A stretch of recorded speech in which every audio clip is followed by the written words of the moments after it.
American president Donald Trump നിലപാട് വ്യക്തമാക്കുന്നുണ്ട്. മധ്യപൂർവേഷ്യൻ സംഘർഷത്തിൽ ഇറാൻ പൂർണ്ണമായും പരാജയപ്പെടും വരെ സൈനിക നടപടിയിൽ നിന്ന് പിന്നോട്ടില്ല എന്നാണ് ഇപ്പോൾ ഡൊണാൾഡ് ട്രംപ് വ്യക്തമാക്കുന്നത്. ഇറാന്റെ ഡ്രോണും മിസൈൽ ശേഷിയും പൂർണ്ണമായി തകർത്തെന്നും ട്രംപിന്റെ അവകാശവാദം. എണ്ണവില കുറയ്ക്കുന്നതിനായി ചില രാജ്യങ്ങൾക്ക് ഏർപ്പെടുത്തിയ ഉപരോധം ഒഴിവാക്കുമെന്നും ട്രംപ് വ്യക്തമാക്കി. ഇറാനെതിരായ സൈനിക നടപടികൾ ശക്തമായി തുടരുകയാണെന്നാണ് അമേരിക്കൻ പ്രസിഡന്റ് ഡൊണാൾഡ് ട്രംപ് വ്യക്തമാക്കിയത്. ഇസ്രയേലുമായി ചേർന്ന് ആക്രമണം തുടരുകയാണെന്നും ഇറാന്റെ നാവികസേന ഇല്ലാതായെന്നും ട്രംപ് വ്യക്തമാക്കി. 46 കപ്പലുകൾ തകർത്തു. തീവ്രവാദ നേതാക്കൾ ഇല്ലാതായി.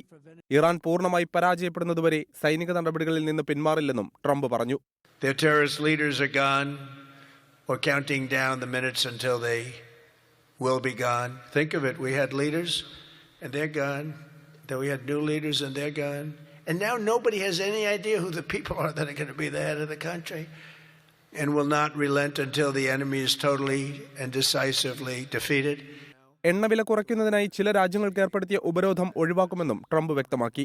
സാഹചര്യം മെച്ചപ്പെടുന്നതുവരെ എണ്ണയുമായി ബന്ധപ്പെട്ട ഉപരോധം പിൻവലിക്കും. ആവശ്യമെങ്കിൽ എണ്ണ ടാങ്കറുകൾക്ക് US സൈന്യം അകമ്പടി പോകുമെന്നും ഡോർലിൽ ട്രംപ് മാധ്യമപ്രവർത്തകരോട് പറഞ്ഞു. ഇറാനെതിരായ സൈനിക നീക്കം ഹ്രസ്വകാല നടപടിയാണെന്നാണ് റിപ്പബ്ലിക്കൻ സമ്മേളനത്തിലും ട്രംപ് വ്യക്തമാക്കിയത്. International desk 24. ലോകത്തെവിടെയായാലും ഏത് സമയത്തും 24 വാർത്തകളും ഓഗ്മെന്റഡ് റിയാലിറ്റി പാക്കേജുകളും എക്സ്പ്ലെയിനറുകളും വിശദമായി കാണാൻ ഞങ്ങളുടെ YouTube ചാനൽ നിങ്ങൾക്ക് സബ്സ്ക്രൈബ് ചെയ്യാം.